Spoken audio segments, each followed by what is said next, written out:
Halo co-friends, pada soal ini kita diminta untuk mencari pernyataan-pernyataan yang benar dari sel volta dan akan terdapat satu pernyataan yang tidak benar.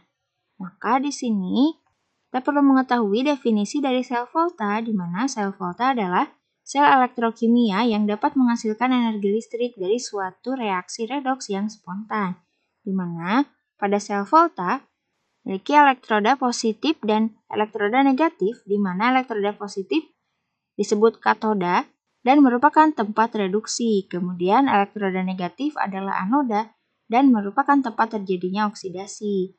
Kemudian pada sel volta di sini reaksinya dapat dituliskan dalam notasi sel, di mana dituliskan anoda jembatan garam katoda.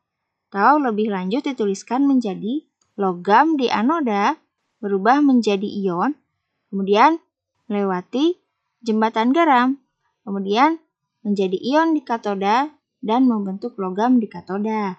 Dan di sini potensial standar sel atau NO sel merupakan potensial sel pada keadaan standar, itu terjadi pada konsentrasinya 1 molar, tekanannya 1 atmosfer, dan temperaturnya 298 Kelvin.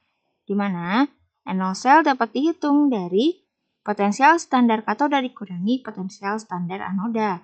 Kemudian didapatkan dari deret volta, di mana merupakan urutan logam-logam berdasarkan kenaikan harga potensial elektroda standarnya. Di mana di sini, ke kiri logam semakin reaktif, maka semakin mudah melepaskan elektron dan merupakan reduktor yang semakin kuat. Kemudian semakin ke kanan, logam akan semakin kurang reaktif atau semakin sukar melepas elektron dan kationnya merupakan oksidator yang semakin kuat. Maka dapat dikatakan semakin ke kiri nilai potensial standar reduksinya semakin kecil dan semakin ke kanan nilai potensial standar reduksinya semakin besar. Sehingga dapat dituliskan di sini potensial standar katoda lebih besar dibandingkan dengan potensial standar dari anoda. Maka di sini kita cari berdasarkan pernyataan pada soal, di mana yang pertama adalah elektrodanya, di mana di sini dikarenakan potensial standar katoda lebih besar dibandingkan dengan anoda, maka di sini kita lihat dari nilai potensial standar reduksinya, di mana lebih besar pada Ag, maka di sini Ag bertindak sebagai katoda dan Zn adalah anoda.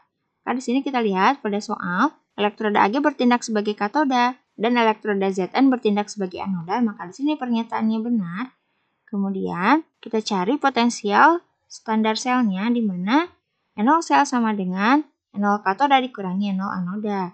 Dimana di sini kita masukkan nilainya positif 0,80 volt dikurangi minus 0,76 volt. Maka didapatkan potensial standar selnya adalah positif 1,56 volt. Sedangkan pada soal di sini nilainya adalah positif 2,36 volt, maka di sini pernyataannya salah. Kemudian pada reaksi selnya di sini Ag plus ditambah dengan elektron menjadi Ag, kemudian anoda Zn menjadi Zn2 plus ditambah dengan 2 elektron. Dimana di sini jumlah elektronnya berbeda, maka di sini reaksinya perlu kita samakan pada katoda dikalikan 2 dan pada anoda dikalikan 1. Maka reaksinya menjadi seperti ini. Dan di sini jumlah elektronnya sama, maka dapat kita hilangkan. Maka reaksi selnya adalah 2Ag plus ditambah Zn menjadi 2Ag ditambah Zn2+. Nah, di sini kita lihat pada soal, reaksi selnya adalah 2Ag plus ditambah Zn menjadi 2Ag ditambah Zn2+. Maka di sini pernyataannya benar. Kemudian pada opsi E di sini logam Ag mengendap pada elektroda Ag. Di mana di sini dapat kita lihat pada reaksi reduksinya, di mana pada katoda terjadi reaksi Ag plus ditambah dengan elektron menjadi logam Ag. Di mana di sini terbentuk endapan Ag di katoda, sehingga di sini pernyataan dari opsi E benar. Maka dari kelima pernyataan ini, semua pernyataannya benar kecuali potensial standar selnya adalah positif 2,36 volt, harusnya adalah 1,56 volt. Jadi jawabannya adalah pilihan C. Oke co-friends, sampai jumpa di pertanyaan selanjutnya.